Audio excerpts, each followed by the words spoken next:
अगर आप किसी भी बैंक के कस्टमर हैं, चाहे वो प्राइवेट बैंक है या फिर गवर्नमेंट बैंक है, और अपने सेविंग अकाउंट पर ये 5 गलतियां की हैं, तो आपको इनकम टैक्स की तरफ से नोटिस मिल सकता है। वो 5 गलतियां क्या हैं जो बहुत सारे कस्टमर्स अपने सेविंग अकाउंट पर करते हैं और बाद में उनको इनकम टैक्स की तरफ से नोटिस मिलता है। वीडियो में हम डिटेल में बात करेंगे, इसलिए वीडियो को ज़रूर एंड तक वॉच कर लेना। बट उससे पहले वीडियो को लाइक करें, इस चैनल को ज़रूर सब्सक्राइब कर लें, क्योंकि ऐसे ही bank related videos, government scheme related videos सबसे पहले आपको इसी चैनल पर मिल जाते हैं। तो आइए वीडियो को करते हैं शुरू, और सबसे पहले बात करते हैं income tax financial year. Video को अच्छे से समझें, तब जाके आप इन गलतियों से बच सकते हैं। इंडिया की अगर बात करें तो यहाँ पर फाइनेंशियल ईयर जो है वो एक साल अप्रैल से शुरू हो जाता है, 1 अप्रैल से, और नेक्स्ट ईयर 31 मार्च तक एंड हो जाता है। इस पूरे साल में इनकम टैक्स डिपार्टमेंट आपके सेविंग अकाउंट पर नज़र रखता है, कहीं कोई इलीगल एक्टिविटी तो नहीं हो रही। अगर पूरे साल में आपसे कुछ गलतियां, अगर आप कुछ लिमिट्स को क्रॉस करते हैं, तो यहाँ पर आपको साल के ख़त्म होने पर इनकम टैक्स की तरफ से आपको नोटिस मिल जाएगा। बहुत सारे कस्टमर्स के पास इतना पैसा नहीं होता कि उन्हें इनकम टैक्स की तरफ से नोटिस आए, मगर वो कुछ लिमिट्स को क्रॉस करते हैं, कुछ गलतियां करते हैं अपने सेविंग अकाउंट में, जिसकी वजह से उन्हें इनकम टैक्स की तरफ से नोटिस मिल जाता है। चले अब बात करते हैं हमें अपने सेविंग अकाउंट पर किन चीज़ों का ध्यान रखना चाहिए, ताकि हमें आने वाले वक्त में इनकम टैक्स से कोई भी नोटिस वगैरह नहीं मिले।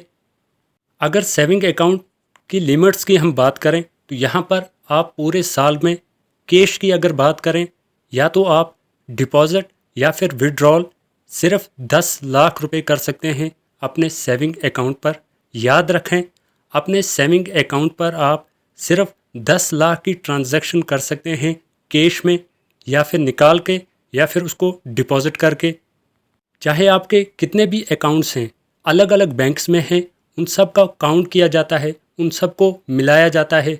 कुल मिलाकर अगर एक साल में आपने किसी भी सेविंग अकाउंट में, या टोटल मिलाकर सारे सेविंग अकाउंट्स में 10 लाख से ज़्यादा ट्रांजैक्शन की कैश में, या फिर निकाला या डिपॉजिट किया, तो यहाँ पर आपको इनकम टैक्स से नोटिस मिल सकता है, क्योंकि सेविंग अकाउंट की 10 लाख लिमिट है, उसमें आप डिपॉजिट या विड्रॉ कर सकते हैं।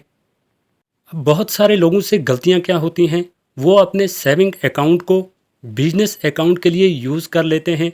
वो रोज़ अपने सेविंग अकाउंट में कैश को डिपॉजिट करते रहते हैं, फिर 5 दिन बाद वापस उसको बैंक से विड्रॉ कर लेते हैं। जो पूरा इनकम टैक्स है वो इन चीज़ों को काउंट करता रहता है। अगर आपका कोई बिजनेस है, उसके लिए आप करंट अकाउंट ओपन कर लें, जिसमें आपको 40 लाख का लिमिट जो है वो बैंक की तरफ से, इनकम टैक्स की तरफ से मिल जाता है। आप सेविंग अकाउंट को सिर्फ स्मॉल ट्रांजैक्शंस के लिए यूज़ करें, और पूरे साल में कभी भी आप बड़ी ट्रांजैक्शन अपने सेविंग अकाउंट से ना करें। अगर आपको बड़ी ट्रांजैक्शंस करनी है, जैसे 1 लाख, 1.5 लाख, उसके लिए आप अपना business account, current account use करें। Second thing, try to use net banking transactions. अगर आपका किसी भी बैंक में अकाउंट है, तो यहाँ पर आप मोबाइल बैंकिंग से आप ट्रांजैक्शंस करें, क्योंकि वो कैश में नहीं आती हैं। तो यहाँ पर आपको बैंक की तरफ से या फिर इनकम टैक्स की तरफ से थोड़ी सी लिमिट ज़्यादा मिल जाती है आपके सेविंग अकाउंट में, जिसमें आप ट्रांजैक्शन ऑनलाइन कर सकते हैं।